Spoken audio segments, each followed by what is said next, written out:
Yes, baby. Outfit ish. Do and I could say, Zunifa Kuana ish. Alright. Yakana in an December. For December, in the complexion, I want to go. You want him to go to Sakaya so in the Rana. Never to one about Yefoko. I went in an outfit. Sunday to one evening in Hikiri. Ne dress, ne bandrachona. Commander, to order, manje. I was no chic. No chic. We're going to say about what is a bandit. We're going to build it. But Mura band the ripple. I move on now. Sorry, say you want to talk one about Macario anniversary. Anniversary, Chico Macario. Sorry. I'm sorry. That's not poor. Anniversary,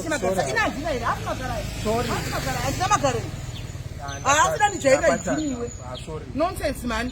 Sit on the jail. Don't come back. Sorry. Don't come back. Put on jail.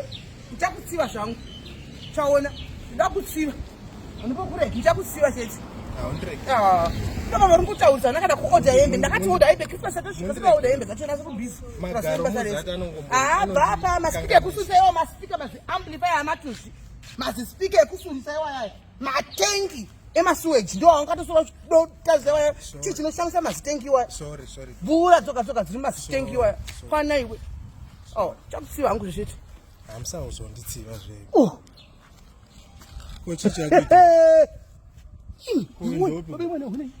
Munakatakura. Atimuzive muno. Aikwazvizaisine kunziva tase munguni. Ande kumba. Ande ezvo baby kumba. Hello. Ande kumba.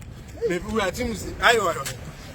Ndati mundiregerere uzvavo zvakuitika zvisiri. Phone number. Zipi phone number dzamunoita? Vanokasakura.